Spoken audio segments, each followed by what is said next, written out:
Hello, dear listeners, and welcome to another exciting episode of Atlantic City Boardwalk Crawlers. I am Jennifer Clark, your host for this episode.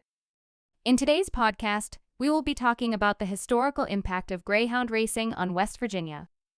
I would like to take this opportunity to extend a friendly greeting to my friends from iGamingWV.com, who have generously provided us with valuable information for this episode. It is also worth noting that gambling is a legal activity in this state. West Virginia Greyhound racing holds a unique place in the world of sports. With decades of history, Greyhound racing in West Virginia has become a controversial topic. Fans and critics constantly debate the sport's legalities and morality. The controversy is because of the two racetracks in West Virginia with Greyhound racing. Despite growing concerns about the dog's welfare, these dog racing tracks continue to operate. The betting side of dog racing is making people doubt its integrity. Betting on Greyhound racing has sparked debates about the sport's morality. Advocates argue that Greyhound racing is a long-standing tradition. According to them, it provides entertainment and economic benefits to West Virginia. Opponents raise concerns about animal welfare and the potential for corruption in the betting process. The legacy of Greyhound tracks in West Virginia is complex and multifaceted.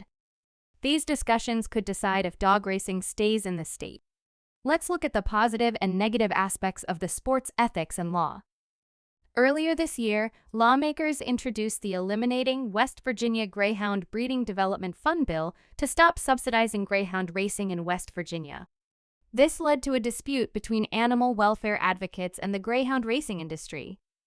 The Wheeling Island Dog Track and the Mardi Gras Greyhound racing facilities are central to this controversy. Many U.S. states have banned the sport because of animal welfare concerns and diminishing public interest. Animal welfare supporters argue that the Wheeling Island dog races and the Mardi Gras dog track contribute to the mistreatment of greyhounds. They believe ending the subsidies will lead to the closure of these tracks, thus protecting the dogs. Greyhound racing supporters say it creates jobs and brings in money for the state. They argue that the tracks, such as Wheeling Island and Mardi Gras, focus on the safety and well-being of the greyhounds. Cross Lanes, West Virginia, is home to Mardi Gras Casino and Resort. This exciting destination offers various entertainment options. At this West Virginia dog tracks venue, patrons can enjoy off-track greyhound and horse racing betting. Wheeling Island Hotel-Casino-Racetrack is a renowned venue for greyhound racing. With Wheeling Downs dog racing being a major attraction, the venue also offers live racing and off-track betting for both greyhound and horse racing. This makes it a popular destination for enthusiasts. Several states in the U.S. have already outlawed dog racing. A few, such as Texas, Arkansas, Iowa, Alabama, Kansas, Connecticut, and Wisconsin, have yet to ban the sport, but are not practicing it. Animal welfare and the racing industry are still arguing, so what will happen to greyhound racing in the U.S. is unclear. So, how greyhound racing works? Greyhound racing is a competitive sport in which a breed of dog, known for its incredible speed and agility, races around a track in pursuit of a mechanical lure. The sport has its roots in coursing, where dogs chase live prey such as rabbits for sport. Modern greyhound racing uses a mechanical lure, like a stuffed animal or flag. This mechanical lure travels around the track at a consistent speed, encouraging the dogs to chase it. Greyhound racing includes selecting dogs for races based on performance, age, and other factors. Handlers place dogs in starting boxes, ensuring a fair start. The operator sets the mechanical lure in motion as the race begins and opens the boxes.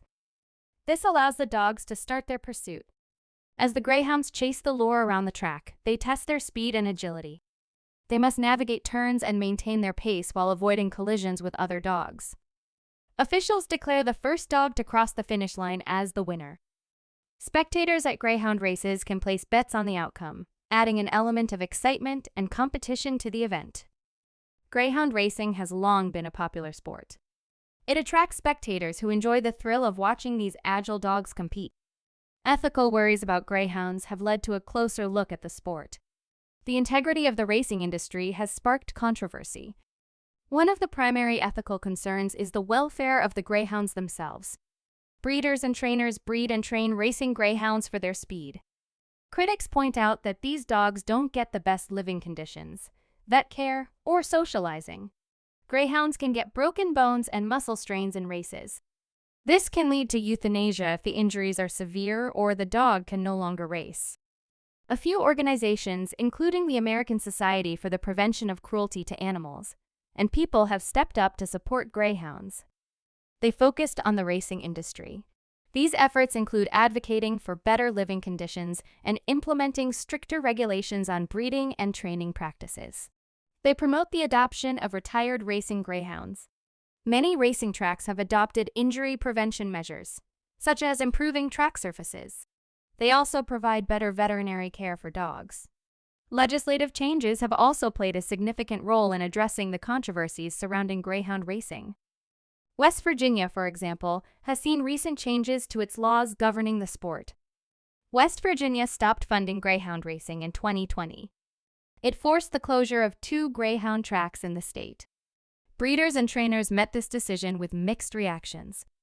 Some applauded the move as a step towards improved animal welfare. Others complained about losing jobs and revenue tied to the racing industry. Stakeholders are still determining the future of the greyhound racing industry in West Virginia and the United States.